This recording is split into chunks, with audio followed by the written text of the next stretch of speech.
Hi, welcome to Dig into China. I'm Dong Sheng. Today, let's discuss the fiscal issues of the Chinese government. At the end of August, a notice from the Chongqing Bishan District Government office about forming a special task force for 砸锅卖铁 was widely circulated online. First, let's explain what 砸锅卖铁 means. It is a Chinese idiom that literally means smashing pots and selling iron. It refers to a situation where someone is so desperate that they have to sell everything they own, including basic household items like pots and iron, to raise money. Many netizens have mocked the situation, noticing that while the Chinese government used to merely advocate for internal austerity, it has now quickly escalated to local governments needing to 砸锅卖铁 sell assets to raise funds.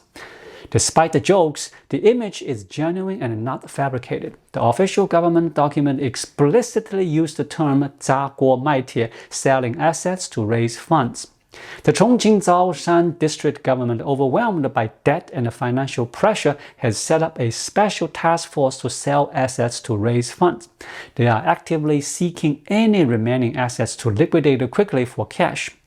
In the recent video, I discussed the Communist Party's proposal for a housing pension system, suggesting that their interest in the 5 trillion yuan maintenance fund might indicate a strong motive. If they have reached the point of selling assets to raise funds, does it mean they might also consider theft or embezzlement? The Ministry of Finance just released the fiscal revenue and expenditure data for July. So, in this video, let me explain the Communist Party's finances and assess how far their fiscal crisis has progressed. I'll also discuss how to determine if the Chinese economy has reached its lowest point. Let's start by considering a curious trend in China over the past couple of years. The country's GDP continues to grow at around 5%, but fiscal revenue has been consistently declining. The latest data shows that from January to July this year, the national general public budget revenue was 13.57 trillion yuan, down 2.6% compared to the same period last year. The tax revenue amounted to 11.12 trillion yuan, a decrease of 5.4% year-on-year. In contrast, non-tax revenue boosted by the government's asset sales and excess fines rose to 2.44 trillion yuan, reflecting a 12% year-on-year increase. This brings us to the question: if a country's GDP is still on the rise, we would normally expect that the overall wealth is growing as well. So why is the country's fiscal revenue not increasing but actually declining? Let's delve into the reasons for this. The first possibility is that the government has reduced taxes, allowing people to keep more of their wealth due to lower tax rates. This would be an example of a hidden wealth among the people. But did the Communist Party reduce taxes? Let me check. No, they did not. So we can rule out tax cuts as a reason for the decline in fiscal revenue. Now, let's look at the second possibility, a change in the country's economic structure. For example, if high-tax industries are declining and the low-tax industries are increasing, this could affect fiscal revenue. High-tax industries include manufacturing, while low-tax industries include the high-tech sector, which is heavily supported. Thus, if China's manufacturing sector is shrinking or relocating and the high-tech sector is growing rapidly, the shift could lead to lower government tax revenues despite overall GDP growth. Is this factor at play in China? Certainly. The weakening of the manufacturing sector is evident from deflation and the relocation of supply chains. At the same time, the high-tech industry, boosted by government subsidies and support, is growing rapidly. Even if there aren't any significant technological innovations, GDP will still increase due to this sector's expansion. Another possibility is that some of the GDP growth might be driven by government investment in infrastructure, which often represents inefficient spending that doesn't boost economic vitality. Additionally, when the government occupies a large share of credit resources, it can limit the private sector investment and consumer spending, resulting in decreased tax revenue. This issue is also present in China. It's a familiar problem that we observed for years. Thus, our analysis reveals that China's GDP growth may be misleading. Despite the increase in GDP, it is resulting in a shrinking portion of societal wealth. Government fiscal revenue is decreasing and the people's incomes are also declining, creating a vicious cycle year after year. In such a situation, the government should shift away from an exclusive focus on GDP and instead implement the policies aimed at growing the overall wealth of society. However, I have consistently argued that the Communist Party's top priority has always been to increase fiscal revenue, reflecting their short-sighted approach. They are unwilling to sacrifice immediate gains to broaden the overall tax base. For example, while it would be prudent to reduce taxes and lighten the burden on private enterprise to stimulate economic improvement, the Communist Party instead opts to continue increasing the burden on the people. This strategy ultimately backfires, causing a further decline in the tax base. When they can no longer extract funds from people, they risk their financial collapse, leading to a scenario that seems like mutual destruction. Let me present a harsh reality. The People's Bank of China regularly releases information on its structural monetary policy tools, which include targeted liquidity measures. We found that as of the first half of this year, none of the 50 billion yuan allocated for supporting private enterprises through bonds and financing tools has been utilized. This funding was part of the 3 arrows launched by the central bank 2 years ago as a high-profile new monetary policy initiative intended to assist private businesses. It's astonishing that after 2 years, this funding has proven to be an empty promise. None of it has been used to actually support private enterprises. This enforces a pattern often noted by critics. When it comes to Chinese government, the reality often turns out to be even worse than one might have anticipated. Let's examine the central bank's monetary policy tools. In June, the central bank introduced a 300 billion yuan refinancing program for housing support, and 12.1 billion yuan has already been allocated. This shows a genuine commitment to the real estate sector. However, support for private enterprises appears to be merely rhetorical. Real estate is a key indicator for assessing China's economic direction. To gauge when the Chinese economy has reached its bottom, you should track when the household sector's leverage ratio decreases, indicating that people have repaid a significant amount of debt. Only then might they be in a position to increase leverage and invest in real estate. When households regain their ability to leverage, it could signal the beginning of a new phase of economic recovery in China. Let's assess the current situation. How much debt have Chinese households repaid, and has their leverage ratio come down? How much longer will it take to reach a healthy level? It may be surprising, but the household sector's leverage ratio remains elevated and has not yet decreased significantly. Check out this curve chart to see if the household leverage ratio is still fluctuating at a high level. According to the data, in the first quarter of this year, the leverage ratio for Chinese households increased by 0.5 percentage points, rising from 63.5% at the end of 2023 to 64%.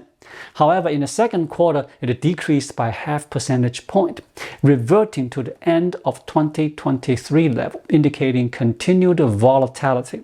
Many viewers might wonder why the household leverage ratio remains stubbornly high and doesn't decrease despite the fact that people have stopped buying homes and housing prices have been falling for some time.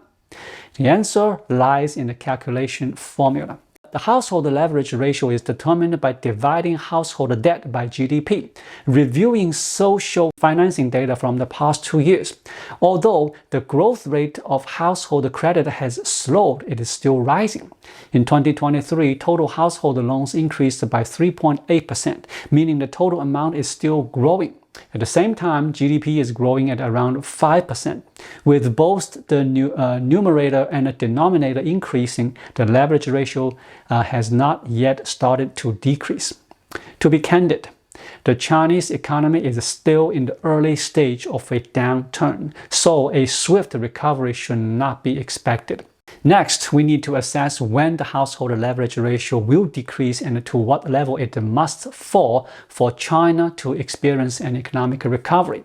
My personal conclusion is that the household leverage ratio needs to decline to at least the level it was before the 2015 price hikes and inventory reductions for the economy to see a turnaround. To put this into perspective, in 2015, before the price increase and inventory reductions, the household leverage ratio was 38.9%. Currently, it stands at 63.5%, indicating a need to reduce it by at least 24.6%. In absolute terms, this means approximately 31 trillion yuan needs to be repaid. This translates to each person in China needing to reduce their debt by over 20,000 yuan to restart. Next, let's look at the total savings of all Chinese people, which amount to approximately 148 trillion yuan with an average of 100,000 yuan per person.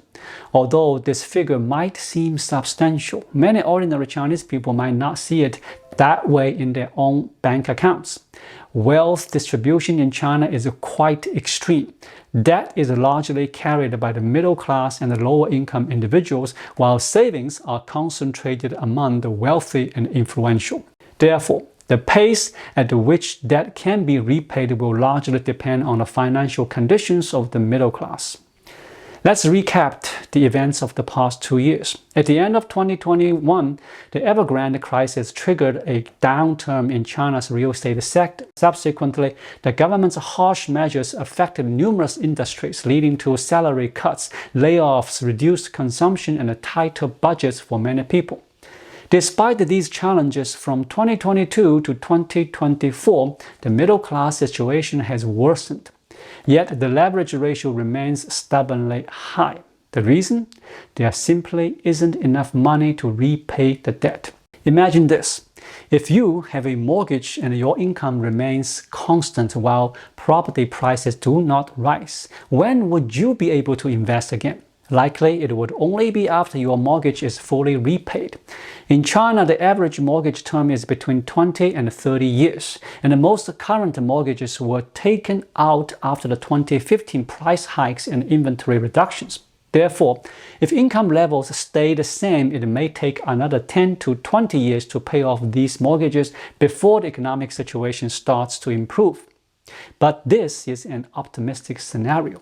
A more pessimistic situation is that while your mortgage remains unchanged, your salary decreases year after year. In this case, once your monthly mortgage is paid off, you will barely have enough for basic needs. And in the future, you might struggle to afford even necessities after paying the monthly mortgage. In such a situation, when would you have the ability to take on more debt? By the time you've repaid half of your mortgage, you might become a defaulter facing foreclosure. Once you become a defaulter, it's unlikely you will be able to make a significant economic contribution in the future. In China, without a bankruptcy system, debt continues to accrue interest, which can extend a 20-year repayment period to 40 years or even a lifetime. Considering this, which group do you think is more common? Those who can reasonably repay their debts or those who cannot? Fairly speaking, the majority are likely in the first group, as the proportion of defaulters has not yet become excessively high. Therefore, if the current leadership does not change its course, China's economic recovery may only be expected in 10 to 20 years.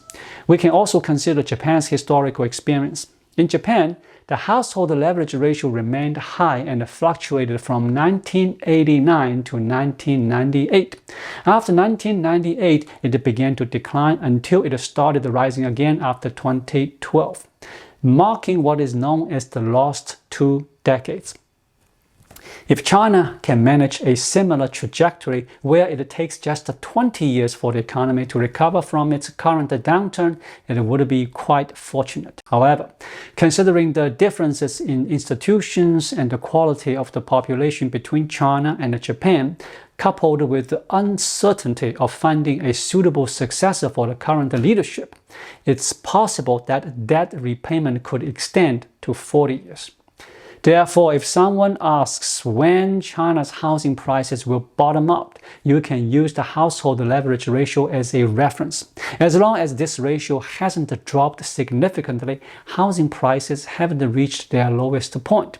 And as long as housing prices remain high, China's debt crisis will persist. The most alarming scenario is that it could take 40 years for Chinese households to repay their debt.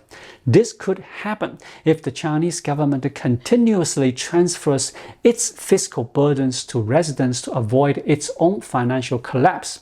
Such transfers might be indirect through measures like increasing taxes, raising fines, or seizing assets from business owners.